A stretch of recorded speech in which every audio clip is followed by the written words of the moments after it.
hoje, né? Superficialmente, porque o tempo não dá para a gente. Lá no Salmo de número. Tá? Hoje nós vamos falar um pouquinho deste salmo. É um salmo que ele tem assim a sua especialidade quando nós lemos ele. Mas eu quero aqui, né, enquanto os irmãos abrem aí a palavra de Deus no Salmo 1, gostaria aqui de trazer um breve relato a respeito deste salmo, tá? Este salmo, ele tem dois títulos importantes. Ele tem dois títulos que nos prende. O primeiro é que ele é um livro de louvor, né? Duas partes importantes neste livro de Salmos. Primeiro, que ele é um livro de louvor. Segundo, ele também é um livro de oração. Aleluia. Salmos, ele foi escrito, queridos irmãos e irmãs, e vocês que me ouvem, por diversos autores. Dentre eles, destaca, o nosso conhecido Davi, se destaca Asaf, os filhos de Corá, Salomão, Moisés e alguns outros, que escreveram o livro de Salmo. O livro de Salmo, na verdade, ora, ele é usado para louvar ao Senhor, ora, ele é usado para que nós possamos fazer uma oração baseado no que nele está escrito. Quem não se lembra, muitas das vezes, de louvores que o Salmo contém? Nós não temos muita prática de cantar os salmos, de salmodiar os salmos na igreja. Mas nós temos, por exemplo, o Salmo de número 24. Lá no meio dele diz: levantai, ó portas, vossas cabeças, levantai, ó portais eterna, para que entre o Rei da glória. Quem é o Rei? Quem é o Rei da glória? O Senhor forte e poderoso, Senhor. Ele é o Rei da glória. Então os irmãos lá no passado, eles usavam os salmos para louvar a Deus, para engrandecer a Deus. Então o salmo ele se divide nessas duas partes. Ele é um salmo, eles são livros que louvam a Deus, mas é livro também que nos conduz à oração, E a gente sabe que há muitas partes dos salmos que é uma oração linda. E às vezes nós nos apegamos diante de algumas orações quando nós oramos: eu que habito no esconderijo do Altíssimo, à sombra do Onipotente descansarei. Eu direi: o Senhor é o meu Deus, é o meu refúgio, é a minha fortaleza, e no Senhor eu confiarei. Porque o Senhor me livrará do laço do passarinheiro e da peste perniciosa. O Senhor me cobre com as suas penas, e debaixo das suas asas eu estarei seguro. Quantas vezes nós nos pegamos lendo o Salmo 91 como uma oração forte, como uma oração de proteção, como uma oração que nos guarda. Então hoje nós vamos falar um pouquinho do Salmo 1. E as escrituras hebraicas tinham um método de ensinar. E uma delas era apresentar contradições. E aqui no Salmo 1 nós podemos ver claramente dois caminhos diferentes. A gente pode encontrar aqui no Salmo 1 o justo.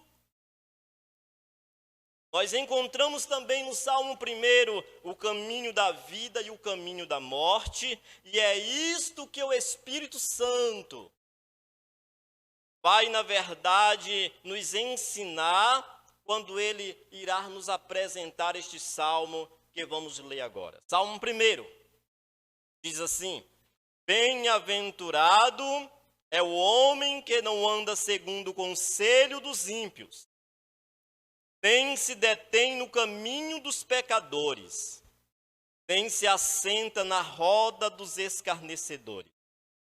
Antes tem o seu prazer na lei do Senhor, e na lei do Senhor medita de dia e de noite.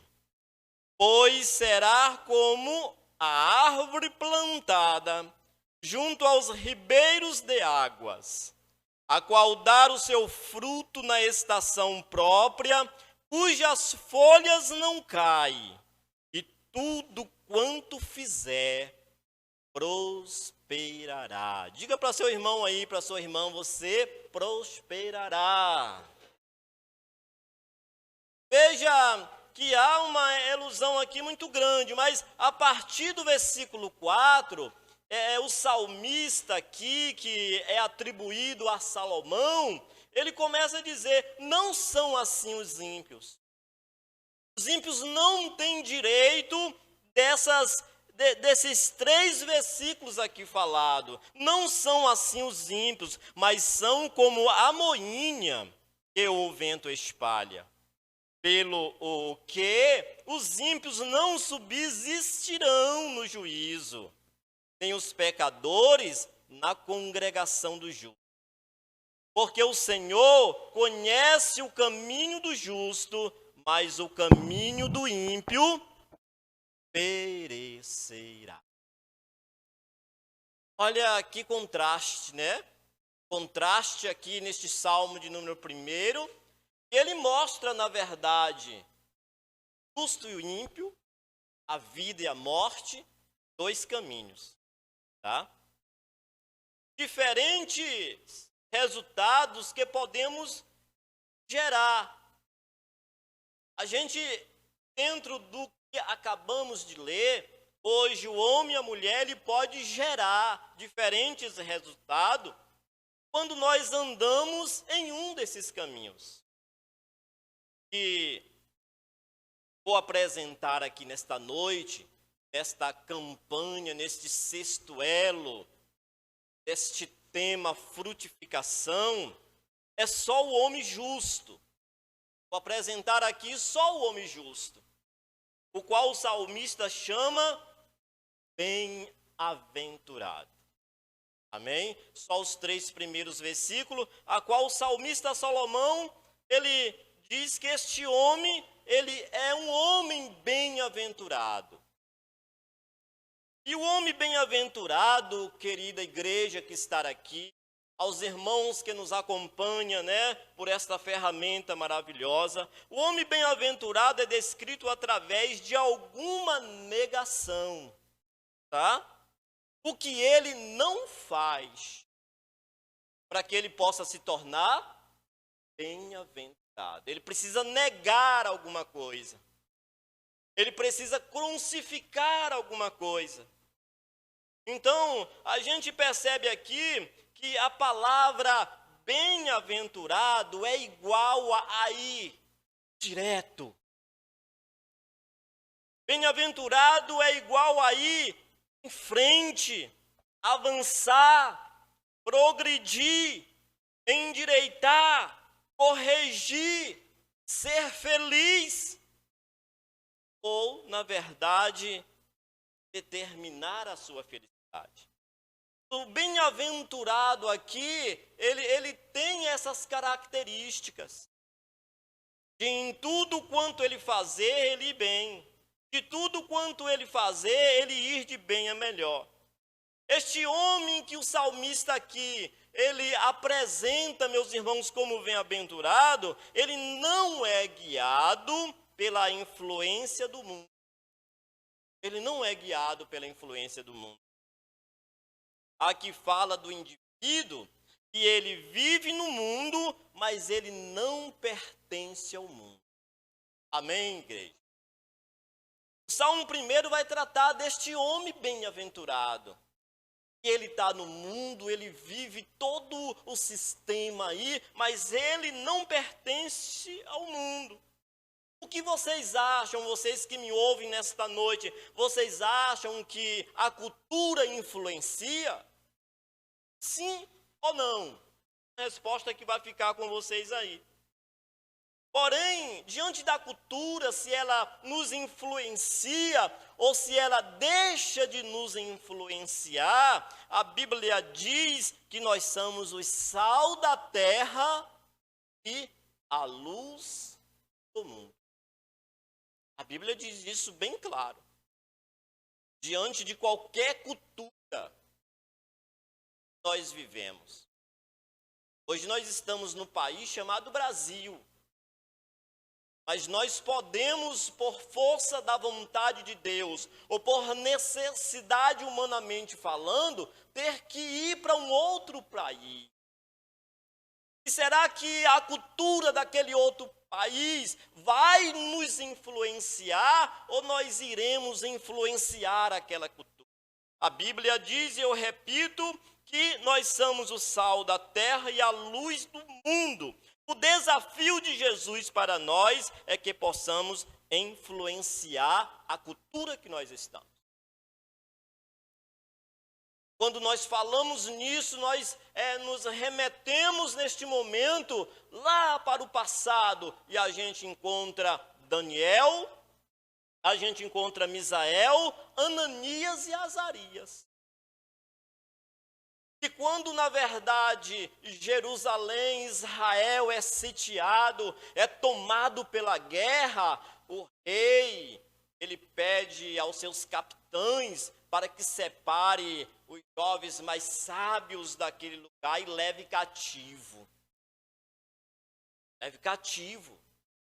E a Bíblia diz tão claramente no livro de Daniel, que ali estava Daniel, ali estava Misael, Azarias e estava Ananias, cujo nome foram também trocados por Deus, para nome dos deuses pagãos da Babilônia. Aí chegou um momento em que o rei disse, alimenta os sábios que nós trouxemos com o melhor alimento. Mas Daniel se recusa a comer da mesa do rei, porque ele não queria ser influenciado pela cultura de Babilônia. O tempo passa, querido, e no decorrer deste tempo, esses 4 jovens que se destacam aqui na cultura estranha em que eles viviam, que estavam vivendo, eles são desafiados a se dobrar diante de um Deus que tinha olho, mas não podia ver, que tinha mãos, mas não podiam pegar, que tinha boca, mas som nenhum saía da sua garganta. Eles foram, na verdade, coagidos a se dobrar diante de um Deus que foi criado ali para adoração. Mas eles não se deixaram, na verdade, ser persuadido ou influenciado pela cultura babilônica. E sendo assim, eles desafiaram os deuses falsos e diante de uma palavra tão segura, eles também desafiam o rei daquele lugar. E assim como Daniel, que quando na verdade veio o decreto que ele orava 3 vezes por dia com as janelas abertas para o lado de Jerusalém, foi proibido ele orar daquela maneira. Mas ele disse, não recuarei, porque a influência dessa cultura não irá tirar o que tem dentro. Tem dentro de mim, o que tem dentro de vocês é mais forte do que qualquer uma outra coisa. Glória a Deus. Quando na verdade, Misael, Ananias e Azarias desafiados a se prostrar diante daquele Deus, ele diz, não. Nós morremos, mas nós não nos prostraremos. Qual foi o resultado? O resultado é que o rei decretou todos que não adorassem o Deus, na verdade, de Daniel, de Misael, Ananias e Azarias, seriam lançados na fornalha de fogo. Glória a Deus. Então estes homens, ou este homem bem-aventurado, ele é capaz de se manter íntegro, irmãos. Esta mulher bem-aventurada, ela é capaz de se manter íntegra. Ele é capaz de manter a sua fé. Manter a sua fé, irmãos. Aleluia. E se você realmente quer frutificar, seja bem-aventurado. Amém? Se eu quero ficar na minha vida, eu preciso ser bem-aventurado. Se os irmãos e as irmãs querem, na verdade, ser bem-aventuradas, vocês que me ouvem aí pela internet, se vocês têm o desejo de ser, na verdade, este bem-aventurado, vocês precisam, na verdade, ou melhor, se vocês querem frutificar, vocês precisam ser bem-aventurados. Aleluia. Porque o Salmo 1, ele começa assim, bem-aventurado. E esse bem-aventurado tem essas qualidades. Tem as qualidades de homem e de mulher de Deus. Tem essas qualidades que não se dobra. O texto continua falando que este homem bem-aventurado, ele não se detém no caminho dos pecadores. É assim que o texto diz. Bem-aventurado é o homem que não se detém no caminho dos pecadores. Ele passa a ser aventurado quando ele, na verdade, não, aí entra a negação. A gente tem que negar alguma coisa, não nos deter. E esta expressão fala muito a respeito de negócios financeiros. Irmãos, se deter no caminho. Isso nos remete muito para a situação financeira, situação de negócios. Na antiguidade, as pessoas se encontravam nas praças, nos caminhos e nas ruas e começavam a vender os seus produtos. Lembra dos mercadores? Lembra de quando José ele é lançado no poço, que os mercadores vêm passando e que eles negociam ali? Eles negociam, os irmãos de José vendem José para o Egito, porque ali estavam os mercadores. Então, na antiguidade, não havia esses pontos comerciais grandes como hoje nós temos na nossa geração. Eles negociavam, na verdade, nas ruas. Eles eram os mercadores. E nessa negociação, havia muita tramóia, muito engano. Alguém aqui já ouviu falar na Feira do Rato? Feira do Rato. Aqui em Jiquié tem, né? A Feira do Rato, a Feira do Rolo. E quando, na verdade, o homem, a mulher, ele sai em empreendimento para ir até este lugar, ali vende bicicleta, ali vende rádio, ali vende relógio, ali vende moto, ali até vende carro, mas muitas das vezes aqueles negócios que estão sendo negociados ali, né, nessa transação, elas, na verdade, não são coisas garantidas. Tá? Então, quando a Bíblia diz aqui sobre este homem bem-aventurado, em que ele não se detém no caminho dos pecadores, está falando justamente desse negócio, irmãos, dessa coisa que muitas das vezes nós encontramos, que o homem bem-aventurado, ele não usa o método do mundo. Ele não foi chamado para usar esse tipo de negócio. E aí a gente vê o cristão versus o...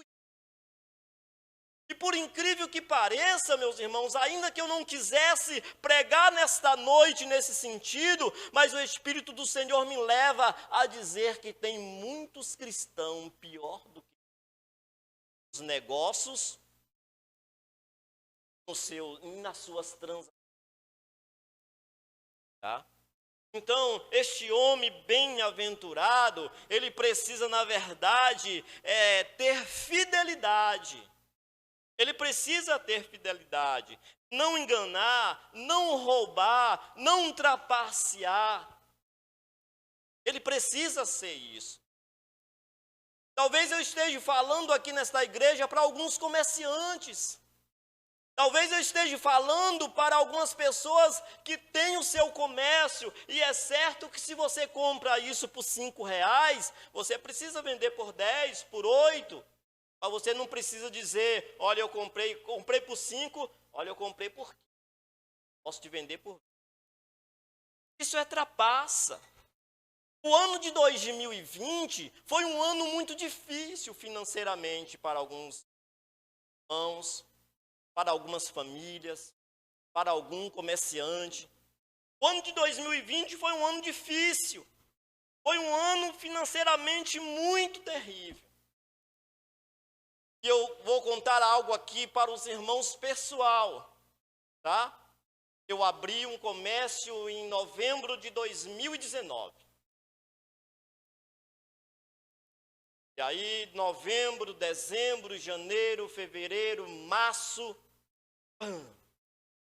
veio o fechamento, o decreto municipal, né? E nós ficamos ali trabalhando meia porta, quase fechado, as coisas foram se apertando, né? E aí tinha energia para pagar, tinha aluguel para pagar, tinha insumos para pagar, e eu fiquei, meu Deus, e agora o que farei, né? Junto ali com o meu enteado, meu filho, o que vamos fazer? Compartilhava com a minha esposa Rose, e a coisa foi apertando, e a proprietária do local está até hoje aqui na igreja. Eu cheguei para a proprietária daquele local e disse, olha, eu não vou conseguir manter o meu compromisso com você e eu vou precisar fechar. Não tô conseguindo, tá? Pela bondade dela, né? Eu sei que pela bondade de Deus também, ela disse, não, pastor, não. Veja o que o pastor pode fazer, a gente vai se apertar aí, a gente vai, né, chegar em algum ponto aí. E eu falei, tá bom, irmão, então se a irmã concorda, nós vamos aí caminhando. E aí, meus irmãos, isso foi em maio, né? E em maio eu paguei lá uma certa quantia. Em junho eu consegui pagar mais abaixo do contratado. Em julho eu consegui ainda pagar abaixo do contratado, mas em agosto eu estava com dinheiro. Mas o diabo soprou nos meus ouvidos e disse, diga para ela que você... Vejam só, meus irmãos, quando nós devemos ser bem-aventurados, então quando foi em agosto, paguei o aluguel a ela integral. Ainda estávamos naquela situação difícil, mas eu tinha condição de pagar. Por que então enganar a minha irmã? Por que então enganar a dona daquele imóvel? Então eu paguei integral, louvado seja Deus. E a pergunta é, mais uma vez, se você quer frutificar, não se detenha no caminho dos pecadores. De frutificação. Porque muitas das vezes nós oramos, irmãos, um culto desse, né, como neste ano é de 7, 8, como disse a pastora, se quiser se estender até 12, mas nós oramos aqui 12 dias por cada mês do ano. E dizemos para Deus, Deus, eu quero prosperar no meu casamento, eu quero prosperar no meu comércio, eu quero prosperidade, Senhor, ó Deus, na minha família, eu quero prosperidade na minha área sentimental, mas nós somos enganadores, nós somos mentirosos, nós não conseguimos viver com a verdade. E será que Deus está pronto para abençoar pessoas que não estão andando corretamente diante dele? Certeza não. Então, você quer frutificar. Se eu quero frutificar, nós precisamos, né, não andar ou não nos deter no caminho dos pecadores. Amém, irmãos? Não estão entendendo a palavra, a mensagem? Glória a Deus. O texto continua, e o texto continua dizendo que ele é bem-aventurado, ele não se detém no caminho dos pecadores, mas ele não se assenta Olha aos nãos que vêm para que nós possamos ser bem-aventurados. Ele não se assenta na roda dos escarnecedores. Para que nós, homens que estão aqui, para vocês, minhas irmãs que estão aqui, para vocês que estão me ouvindo por esta internet, para que nós possamos ser bem-aventurados e que nós possamos ser aceitos por Deus, nós não podemos nos deter no caminho dos pecadores e nem nos assentar na roda dos escarnecedores. Aleluia! Ele não escolhe companhia que escarnece a Deus. O homem bem-aventurado, o homem que quer prosperar, a mulher bem-aventurada que ela quer prosperar, ela não escolhe companhias que escarnecem a Deus. A palavra aqui, assentar, significa aquecer. Aquecer. Você já viu alguém que está sentado na sala de um médico esperando, ou em um ônibus, e que o outro levanta e que ele dá uma esfriadinha aqui para mim poder sentar, né? Então, sentar significa o quê? Aquecer, tá? Então, ele não precisa, na verdade, se sentar e se aquecer naquele lugar com pessoa que escarnece a Deus. Ele não busca, na verdade, concordar com pessoas que escarnecem a Deus. Participar de conversas que escarnecem a Deus. Vocês que estão aqui nesta noite, já conhece ou conheceu alguém que zomba da sua fé? Já viu que tem zomba da nossa fé, daquilo que nós cremos, daquilo que nós defendemos? E muitas das vezes, mesmo querendo andar ali, porque nós não podemos nos separar do ímpio, porque através de nós precisamos influenciar, mas tem uns tão ousados que assim, toma um pouquinho, não faz mal não, isso é besteira, rapaz.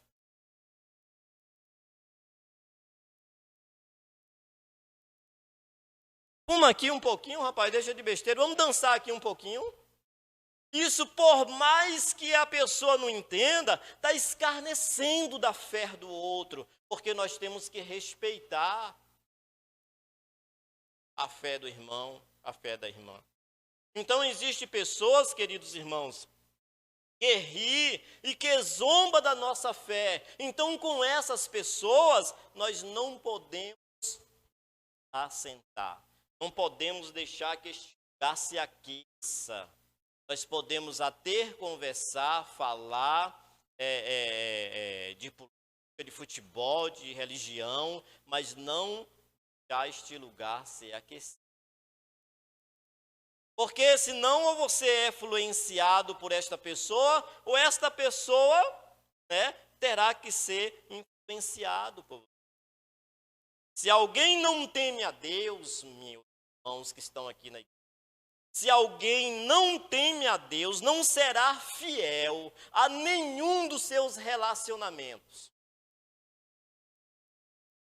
Ele não é fiel à esposa. Se ele não temer a Deus, ele não é fiel à esposa, ele não é fiel ao patrão, ele não é fiel ao empregado. Se a mulher não teme a Deus, ela não é fiel também ao seu esposo, à sua serva, ao seu negócio. Porque se não há temor a Deus, a quem esta pessoa vai temer? A ninguém. Então, essa pessoa, na verdade, ela não é fiel em nenhum dos seus relacionamentos. A Bíblia diz que os escarnecedores não prosperidade.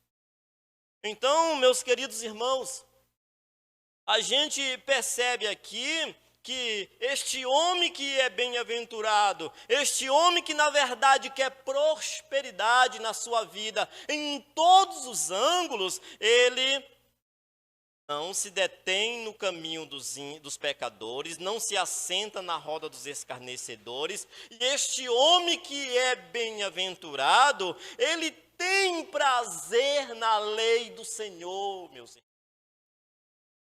E na lei do Senhor ele medita, e de dia. Olha que coisa linda, se nós queremos, na verdade, ser bem-aventurado e ter prosperidade com as bênçãos de Deus, nós precisamos nos encaixar aqui no versículo 2, antes de toda e de qualquer coisa, este homem tem prazer na lei do Senhor, e nesta lei ele medita de dia e de noite. Isso não quer dizer que você tem que viver com a Bíblia de manhã lendo, meio-dia lendo, de noite lendo, na madrugada lendo, mas ele medita, ele aprende. O Senhor é o meu pastor. E ele fala com convicção, sabe, Ayala?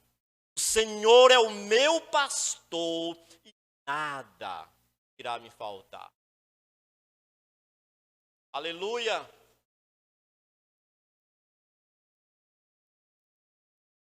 Esse homem que medita na lei do Senhor, ele sabe que lá no Salmo diz assim: do Senhor é a terra, toda a sua plenitude, o mundo e tudo quanto há pertence a Deus. Então, o meu melhor emprego, Deus sabe onde está.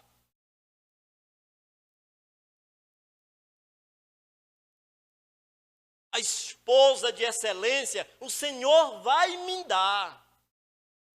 Para as irmãs, marido, o Senhor vai dar. Carro, a casa própria.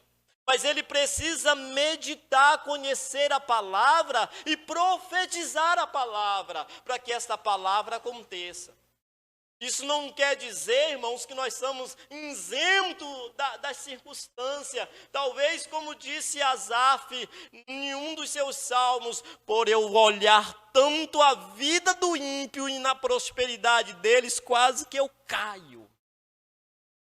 Quase que eu caio da minha fé.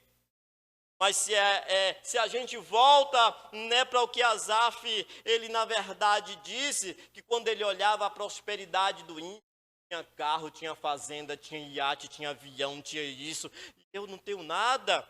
A Bíblia diz lá no versículo 4, vou dar um pulinho aqui, mas não são assim os ímpios. A prosperidade deles são rápida. É como a moinha que o vento espalha, pelo qual o ímpio não subsistirão no juízo. Eles não vão estar lá, subsistindo, e nem tampouco estará na congregação do justo. Porque o Senhor, Ele conhece o caminho do justo. Ele conhece o caminho do irmão que está me ouvindo nesta noite. Ele conhece o caminho da irmã que está me ouvindo nesta noite. Ele conhece o caminho do jovem, da moça, do velho. Ele conhece este caminho, e este caminho é um caminho que ele se agrada. A Bíblia continua dizendo que este homem, que ele é bem-aventurado, ele será plantado junto aos ribeiros de água, a qual dar o seu fruto na estação própria, e cujas folhas não caem. Mas tudo quanto este homem bem-aventurado vier a fazer, prosperará. Aleluia! Prosperará, meus irmãos.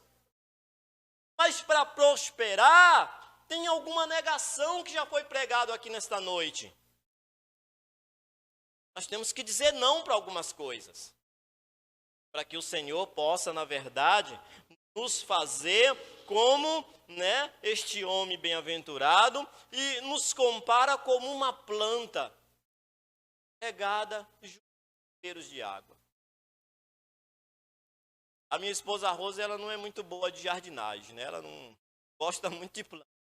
Mas eu tenho uma queda, e o que eu digo é o seguinte: planta não é só para mulher, não. Tem homem. Quantos homens gostam de planta aqui?